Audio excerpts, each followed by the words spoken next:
Hello everyone, welcome to our channel लानिक education point. Myself Ina टक्कर।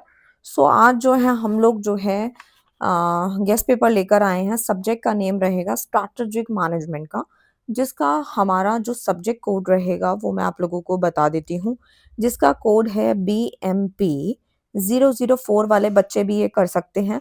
साथ ही साथ जिन बच्चों का मास्टर डिग्री है उनका जो कोड रहेगा, MCOM जो बच्चे कर रहे हैं उनका कोड रहेगा MCO 23।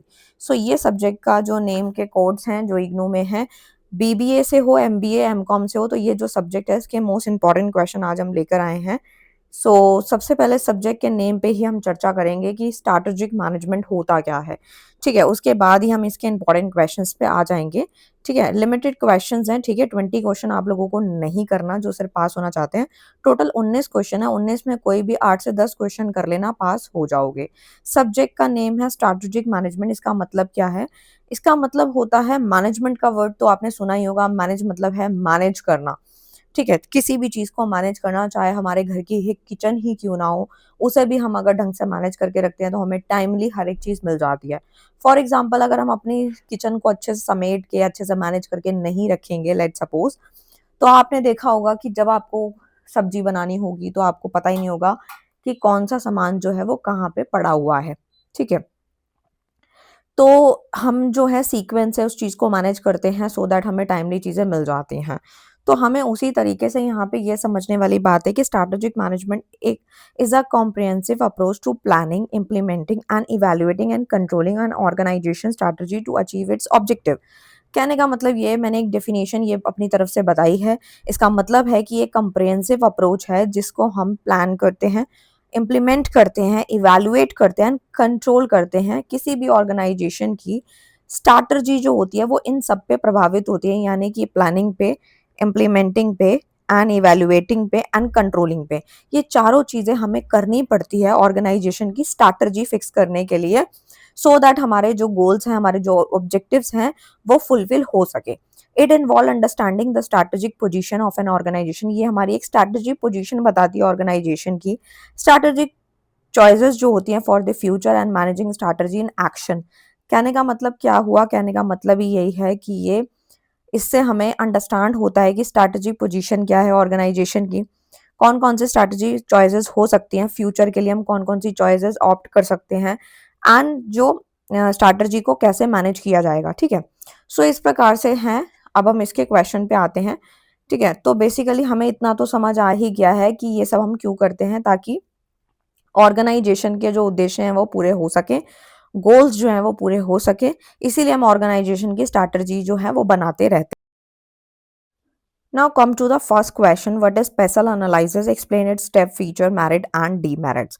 PESEL analysis होता क्या है? PESEL analysis एक strategic management tool होता है, औजार होता है, जो कि हम यूज करते हैं कोई भी एनालाइज करने के लिए external environment factor that affect business organisation.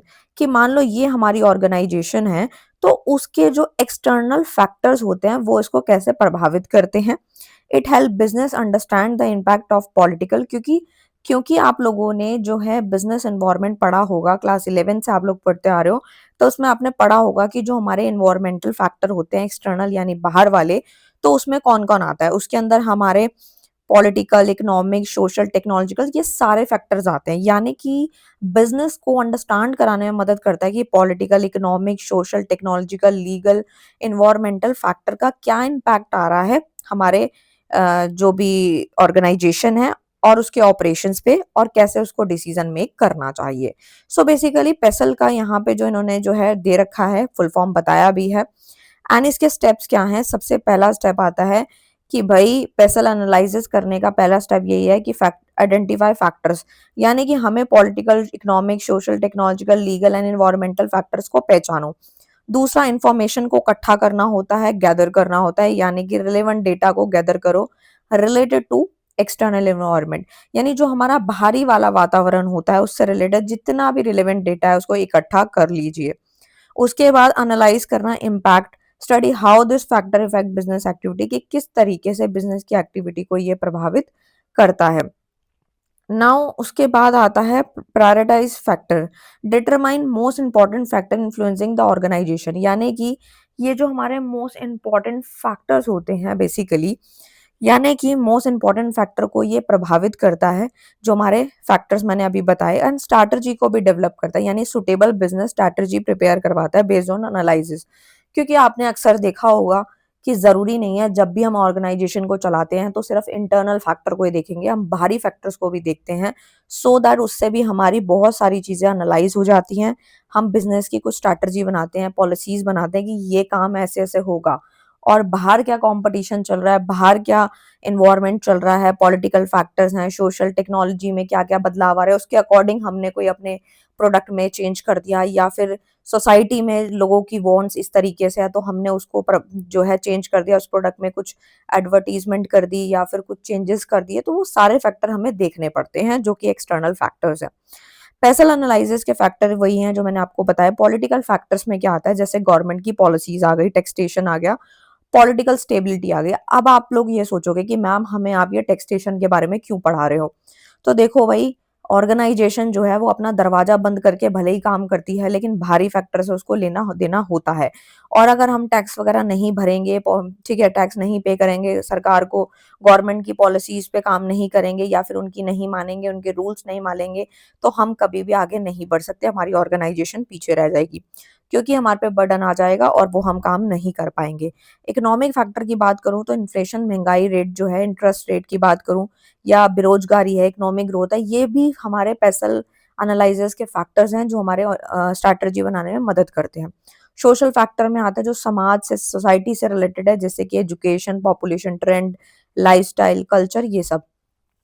So paper में क्वेश्चन कैसे भी घुमा के आए, अगर आपसे फैक्टर पूछे तो आंसर ये देना है, और अगर आपसे पूरी एक्सप्लेनेशन पूछे तो भी आप आंसर दे सकते हो।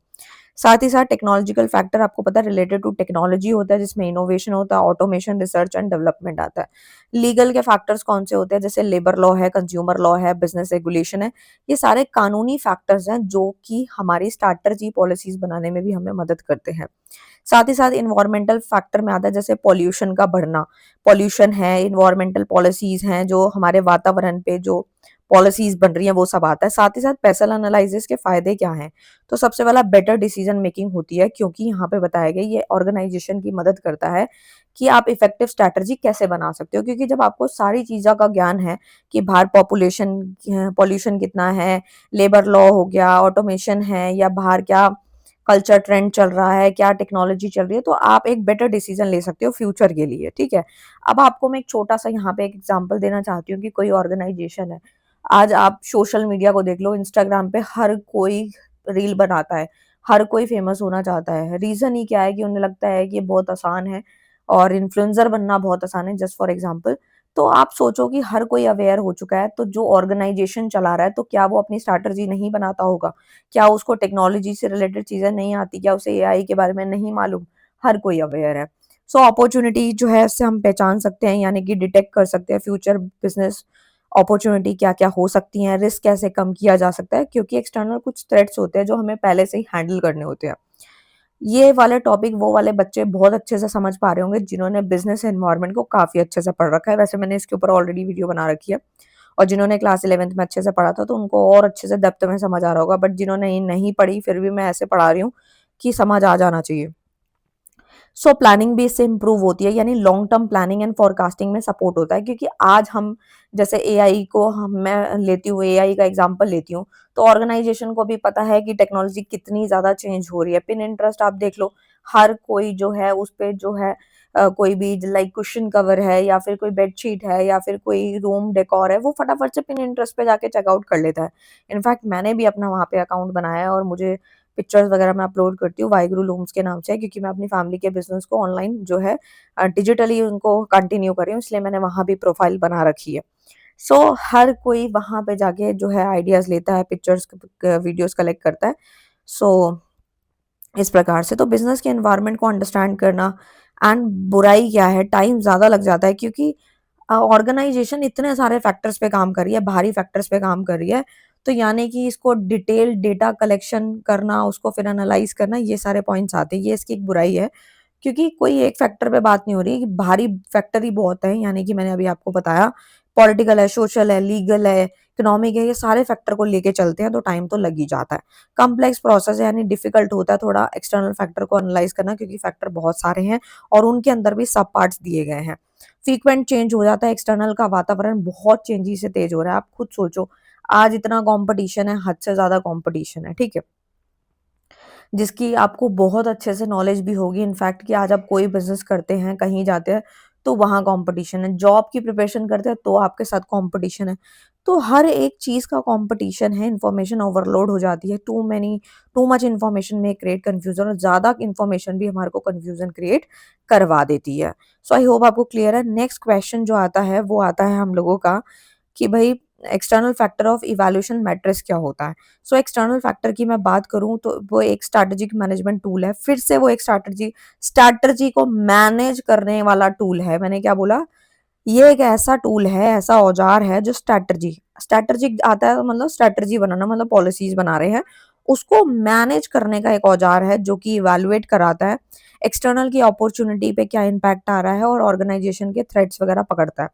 ये बिजनेस को एनालाइज करता है how effectively they are responding to external environmental factor. Let suppose इन्होंने अपॉर्चुनिटी के बारे में बताया मैट्रिक्स के कंपोनेंट में कि favourable external condition for business growth, कि हम लोग ये सब काम कर क्यों रहे हैं, भाई इतनी मेहनत कर ही क्यों रहे हैं, टाइम कंज्यूमिंग वाला प्रोसेस है क्योंकि हमें बिजनेस में ग्रोथ चाहिए। हमारा एट द एंड ऑर्गेनाइजेशन क्या चाहती है कि भाई वो अपने कॉम्पिटिटर से आगे निकले, उनको ज्यादा से ज्यादा बेनिफिट हो, प्रॉफिट होगा तो ग्रोथ होगी तो ब्रांड इमेज क्रिएट हो जाती है। थ्रेट्स में क्या होता है, एक्सटर्नल चैलेंजेस और रिस्क फेस बाय बिजनेस, की बिजनेस क्या क्या रिस्क फेस कर रही है उसको पकड़ा जा सके। वेट में आता है importance assign to each factor, rating में आता है company response to each factor, और वेट स्कोर होता है, वेट इंटू रेटिंग करना होता है तो वेटेड स्कोर निकल जाता है। अब इनमें से कोई भी शॉर्ट नोट आए तो आप मेरे से ये मत बोलना कि मैम आपने ये टॉपिक नहीं कराया था, क्योंकि शॉर्ट नोट की कोई गारंटी नहीं होती, वो किताब में से कहीं से भी पूछा जा सकता है, ठीक है।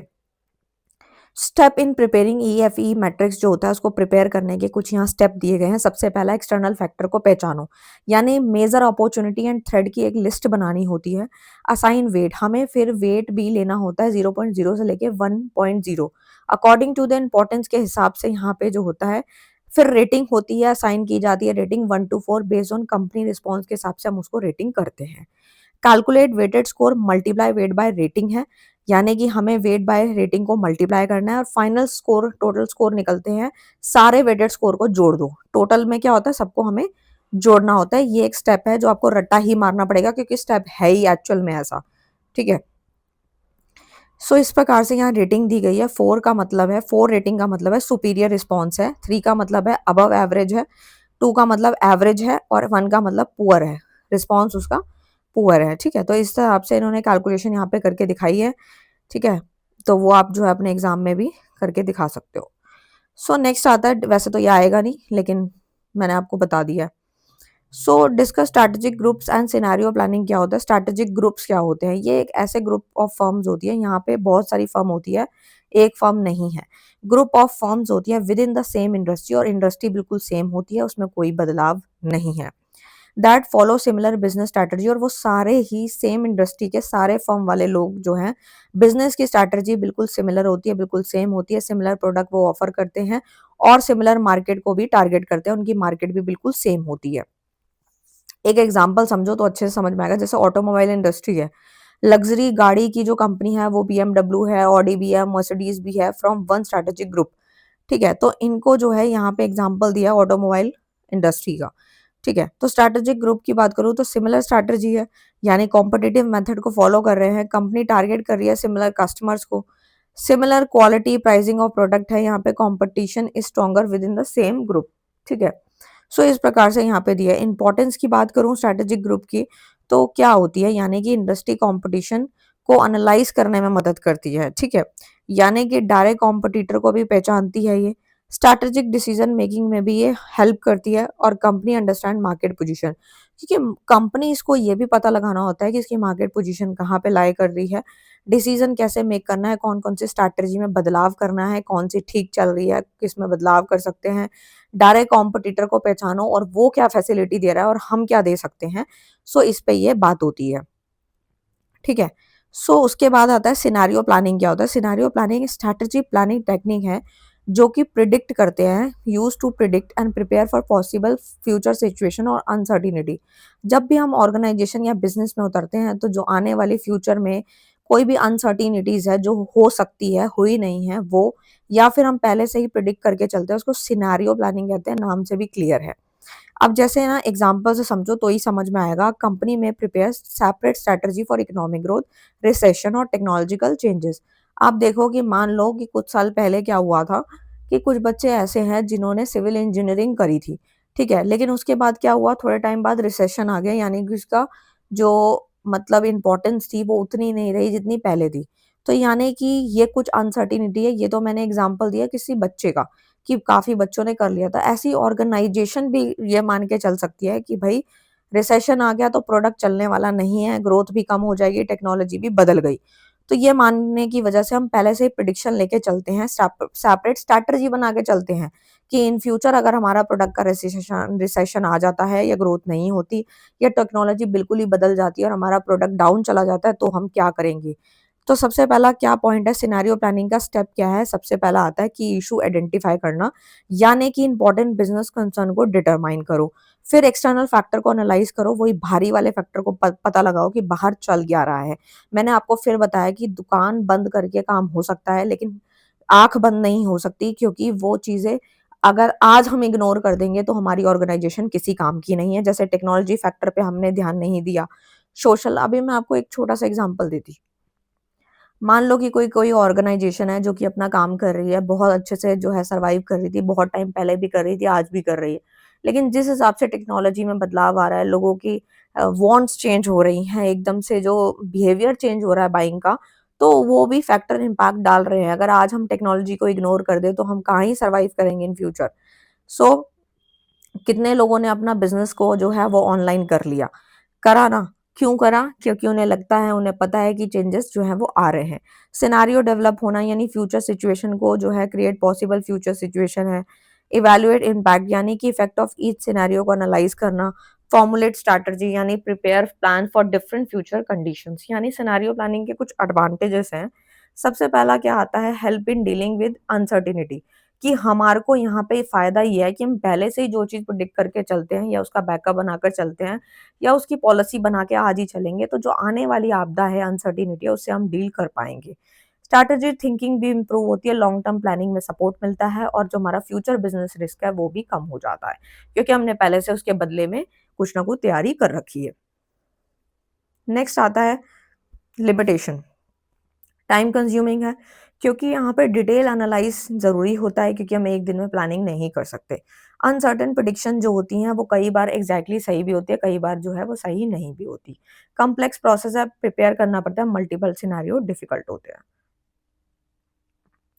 अब आते हैं डिफरेंशिएशन का। एक क्वेश्चन है कि डिफरेंशिएशन का मतलब क्या है। Differentiation means offering something special और यूनिक टू अट्रैक्ट कस्टमर, कि आपको अपने कस्टमर को पकड़ना है, यूनिक कस्टमर को अट्रैक्ट करना है, समथिंग स्पेशल देना है, उनको ऑफर करना है, तो वो डिफरेंशिएशन है, कुछ अलग है। आप अपना प्रोडक्ट कैसे अलग दिखाओगे, इनोवेशन है या आपका प्रोडक्ट में डिजाइनिंग अच्छी है, उसका ब्रांड इमेज अच्छा है। तो यूनिक प्रोडक्ट होना, ब्रांड की loyalty, premium pricing, innovation focus, ये सारी चीजें ही इसके फीचर्स हैं और इसके मेरिट्स भी ऐसे ही बनेंगे कि कस्टमर की लॉयल्टी बिल्ड होती है, उसको लगता है कि आप यूनिक प्रोडक्ट दे रहे हो और कोई नहीं दे रहा। प्रॉफिट मार्जिन भी हायर होता है इसमें, क्योंकि आपका प्रोडक्ट अलग है तो आप ज़्यादा एक्स्ट्रा चार्ज कर सकते हो।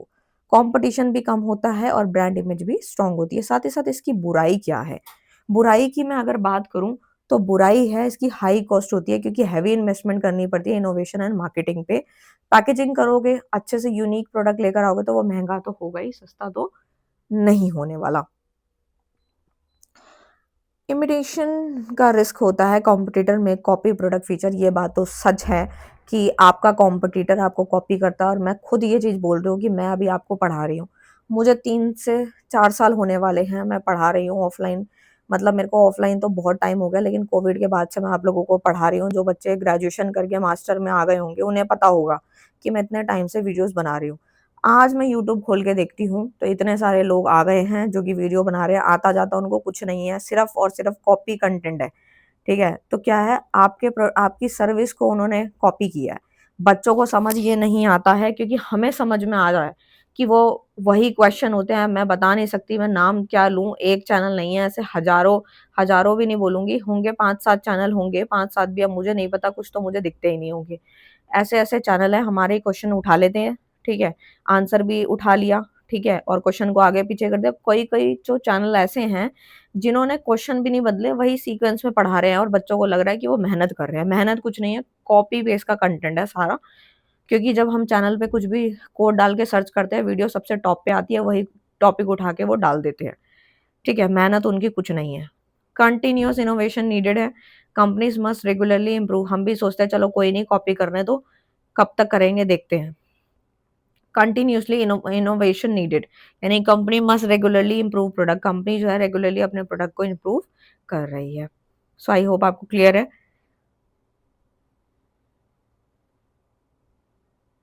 उसके बाद आते हैं अपने नेक्स्ट क्वेश्चन पे, जो कि है कॉम्पिटिटिव स्ट्रैटेजी क्या होता है, इसको हमें इलस्ट्रेशन की मदद से समझाना है।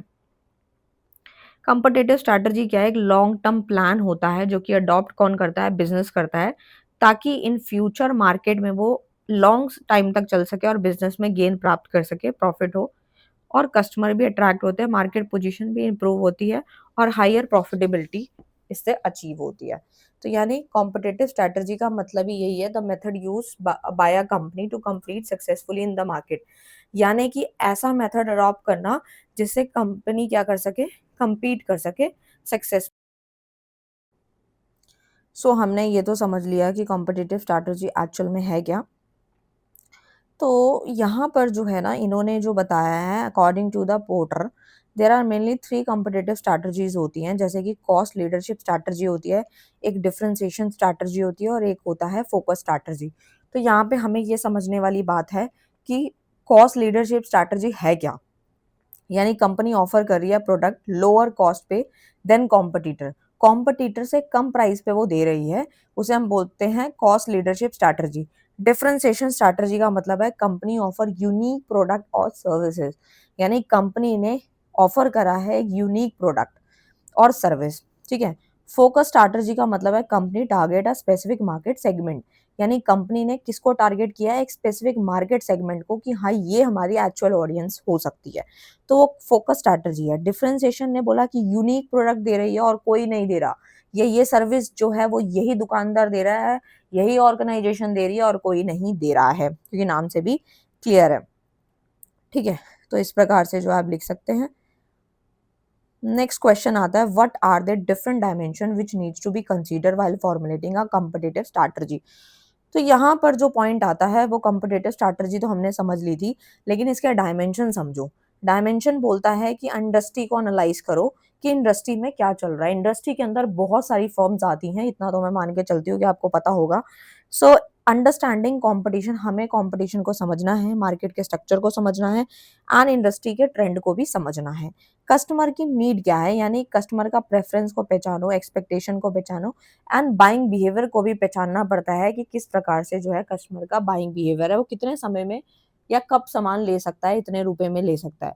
कॉस्ट स्ट्रक्चर में आता है प्रोडक्शन कॉस्ट को एनालाइज करना, प्राइस को करना एंड ऑपरेशनल एफिशिएंसी, क्योंकि देखो ये सारी चीजें करनी पड़ती हैं ऑर्गेनाइजेशन को, तभी वो जाके मार्केट में सर्वाइव कर पाएंगे। उन्हें पता होगा कि इस प्राइस पे हमें देना है और इतने में नहीं देना है। ऑर्गेनाइजेशन के रिसोर्सेज क्या है, फाइनेंशियल, ह्यूमन, टेक्नोलॉजिकल रिसोर्सेज को इवैल्यूएट करना। मार्केट पोजीशन क्या है, कंपनी स्ट्रेंथ असेस करती है, पोजीशन पता लगाती है मार्केट में क्या चल रहा है। इस प्रकार से आप 4 पॉइंट्स लिख सकते हैं और इसके उद्देश्य देख लेते हैं एक बारी, ये थोड़े ज्यादा इंपॉर्टेंट है।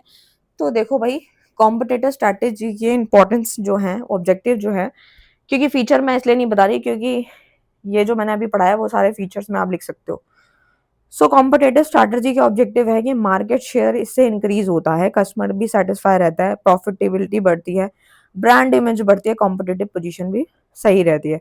क्योंकि कॉम्पिटिटिव स्ट्रैटेजी यही है कि अगर आप अपना सामान औरों से बेहतरीन बेचोगे, यूनिक बेचोगे, चाहे महंगा बेचोगे तब भी चल जाएगा, कॉम्पिटिटर से सस्ता बेचोगे तब भी आप मार्केट में सर्वाइव कर जाओगे, कुछ ऑफर्स प्रोवाइड कर रहे हो तो भी आप सर्वाइव कर जाओगे, ठीक है। नेक्स्ट क्वेश्चन जो आता है वो है हम लोगों का, कॉर्पोरेट गवर्नेंस का, इसके ऊपर तो मैंने पूरी किताब करा रखी है, जिन्होंने नहीं देखी वो देख भी सकते हो, डिटेल में डेप्थ में पढ़ना है तो। कॉर्पोरेट गवर्नेंस एक ऐसा सिस्टम है, ऐसा प्रिंसिपल रूल है, प्रोसेस है, through which a company is directed and control, ठीक है। इट इंश्योर ट्रांसपेरेंसी, यानी कहने का मतलब है managing a company in a responsible and transparent manner.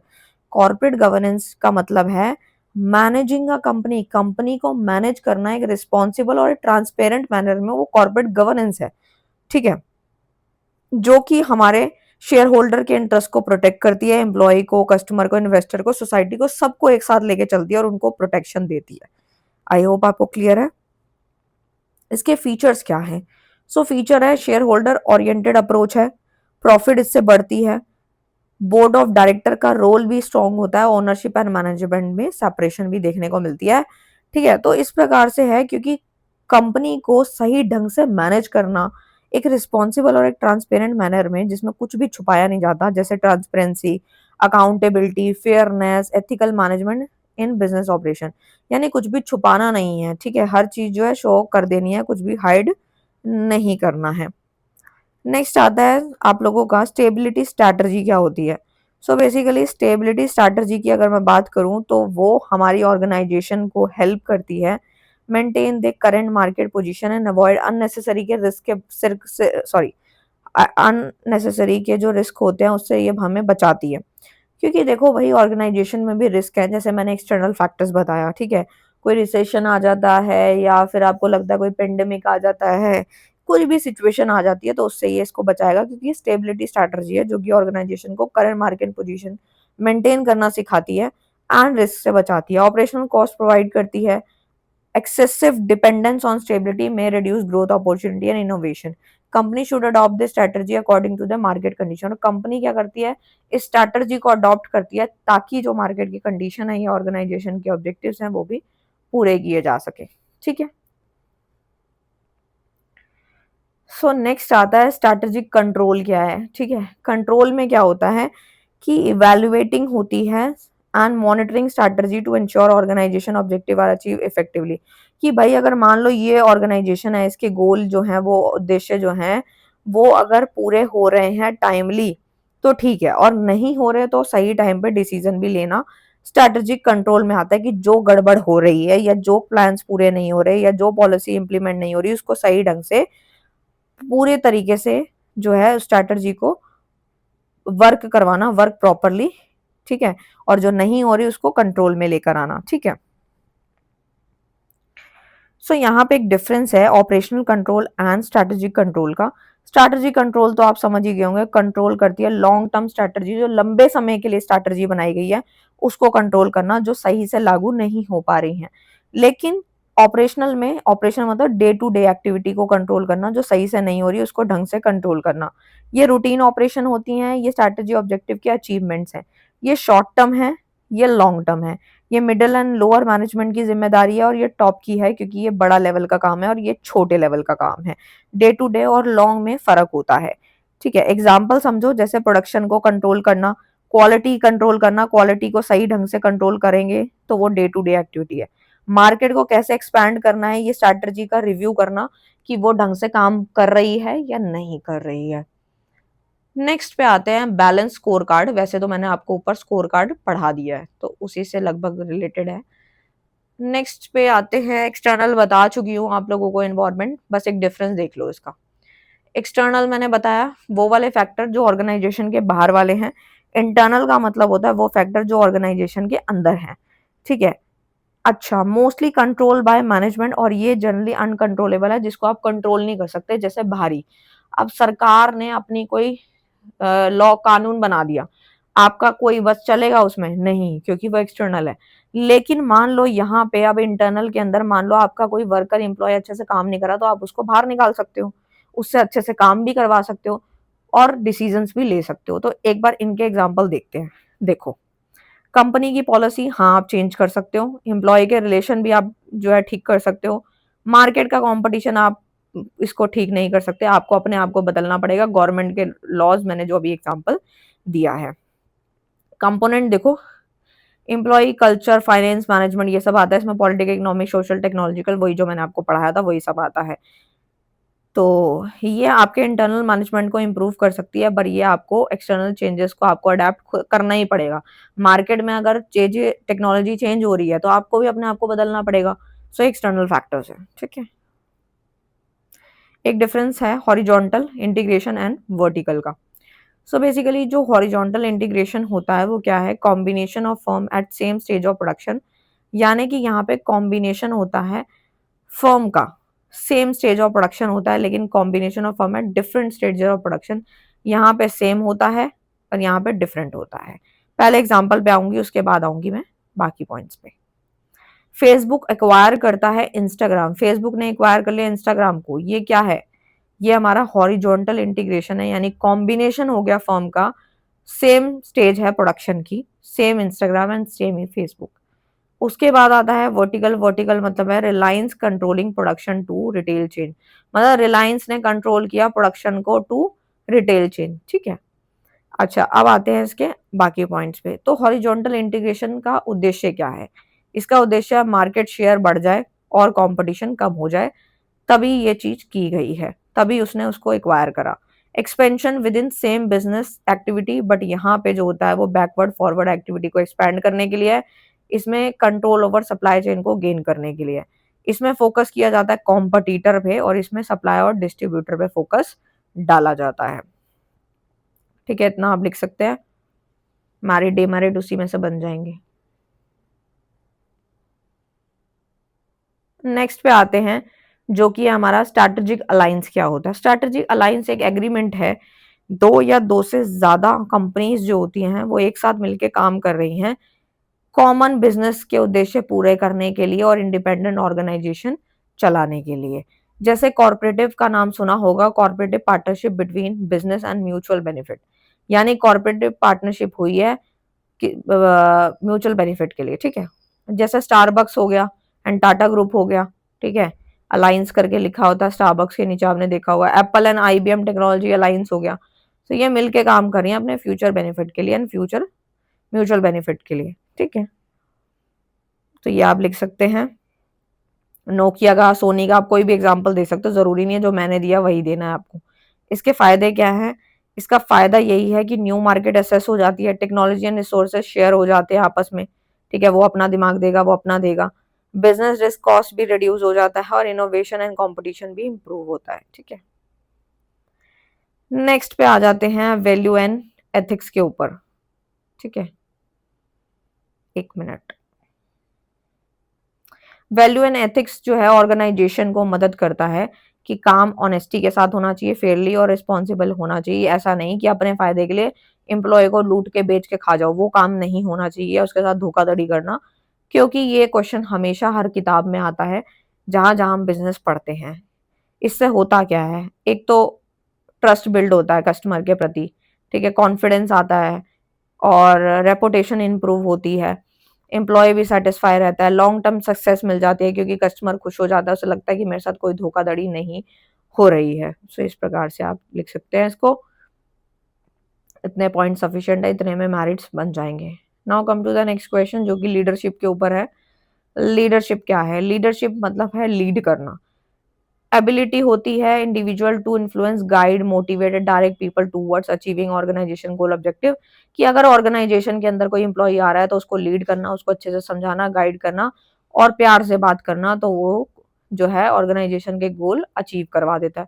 अब देखो, यही जो मैंने डेफिनेशन बताया वही इसके फंक्शन और वही इसके फीचर्स है, तो ईजी है ना, ज्यादा मुश्किल नहीं है। देखो, गोल अचीवमेंट हो गया, मोटिवेशन कोऑर्डिनेशन हो गया, डिसीजन मेकिंग गाइडेंस, ये सब आप लिख सकते हैं इसके अंदर, क्योंकि यहाँ पे भी वही दिया गया है। गोल अचीव करना ये भी डेफिनेशन में ही दिया हुआ था, ठीक है। गाइड, मोटिवेट, यही सारे पॉइंट्स हैं, लिख सकते हो आप। एक क्वेश्चन यहाँ से बन जाता है कई बार कि गुड लीडरशिप के क्या क्वालिटीज है, ठीक है। तो सबसे पहला आता है कॉन्फिडेंस होना चाहिए। एक अच्छा लीडर कौन है, जिसके अंदर खुद कॉन्फिडेंस हो, ऑनेस्टी हो उसके पास, धोखाधड़ी ना हो, उसके वर्ड्स क्लियर हो, कम्युनिकेशन इफेक्टिव और क्लियर करता हो और जिम्मेदारी से हर चीज निभाता हो और उसका विजन जो है फ्यूचर सक्सेस को लेके दिखाई दे, तो वही एक गुड लीडरशिप है। यहाँ से क्वेश्चन कई बार आ जाता है। नेक्स्ट क्वेश्चन जो आता है वो आता है पोर्टफोलियो पे। स्ट्रैटेजी वाला क्वेश्चन छोड़ देना, ये मैं करा चुकी हूँ ऑलरेडी, ठीक है। कुछ क्वेश्चन तो ऐसे सिमिलर डाले हुए हैं, ठीक है, ताकि पता लग सके कैसे शॉर्ट नोट में आएंगे।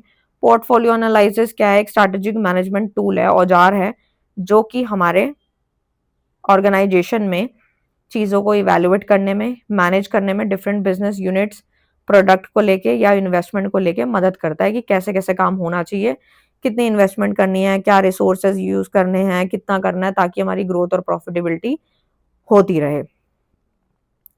हमें ये बताता है, कंपनी डिसाइड करवाती है, मतलब पोर्टफोलियो एनालिसिस ये बताता है कि कितना इन्वेस्ट करना है, कितना एक्सपैंड करना है, कितना मेंटेन करना है और बिजनेस एक्टिविटी को कितना विड्रॉल करना है, ठीक है।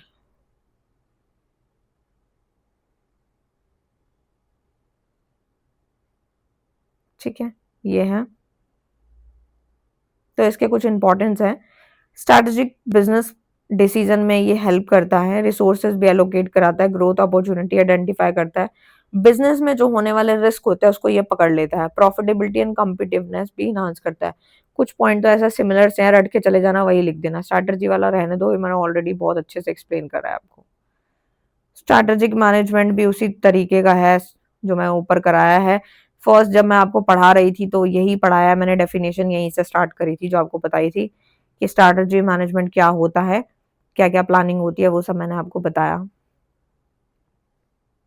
उद्देश्य क्या है, ये वही वही पॉइंट्स है जो मैं आपको इतनी देर से पढ़ा रही हूँ, वही लिख देना।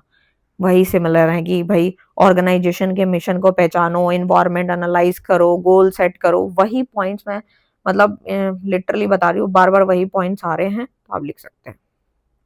शॉर्ट नोट में क्या है? शॉर्ट नोट में वही क्वेश्चंस हैं जो ऑलरेडी मैं पढ़ा चुकी हूँ, ठीक है? जो इनमें से नया होगा वो मैं एक बार देख लेती हूँ, कोई नया टॉपिक तो नहीं है, जो जो हो गया वो मैं टिक लगाती हूँ, ठीक है? जितना मैंने अभी तक पढ़ाया है वो पास होने के लिए, अच्छे मार्क्स लाने के लिए बहुत है। शॉर्ट नोट में जैसे इंडस्ट्रीज पढ़ा चुकी हूँ, कॉर्पोरेट गवर्नेंस भी पढ़ा दिया, वैल्यू एथिक्स भी पढ़ा दिया, ये सब पढ़ा दिया है मैंने, ठीक है। पैसल एनालिसिस पढ़ा दिया। एक ये क्वेश्चन करा देती हूँ एफ वाला, ठीक है, ये थोड़ा इंपॉर्टेंट है। बैलेंस स्कोर कार्ड पढ़ा दिया, सीएसआर पढ़ा दिया, चेंजेस लीडरशिप हो गया, कॉर्पोरेट कल्चर हो गया। एक रह गया इसमें से, वो देखते हैं दिया भी है कि नहीं दिया शॉर्ट नोट में। वेट, मिल गया, एक ही रह गया। स्वॉट एनालिसिस क्या होता है? स्वॉट एनालिसिस एक स्ट्रेटेजिक टूल होता है जो इस्तेमाल किया जाता है कि जितनी भी स्ट्रेंथ है उसको पहचानो, वीकनेस को पहचानो, अपॉर्चुनिटीज को पहचानो, थ्रेट्स को पहचानो। इन चार चीजों को पहचानने का एक औजार है जिसे हम स्वॉट बोलते हैं। एस से मतलब है स्ट्रेंथ, डब्ल्यू से मतलब है वीकनेस, ओ से मतलब अपॉर्चुनिटी, टी से मतलब है थ्रेट्स।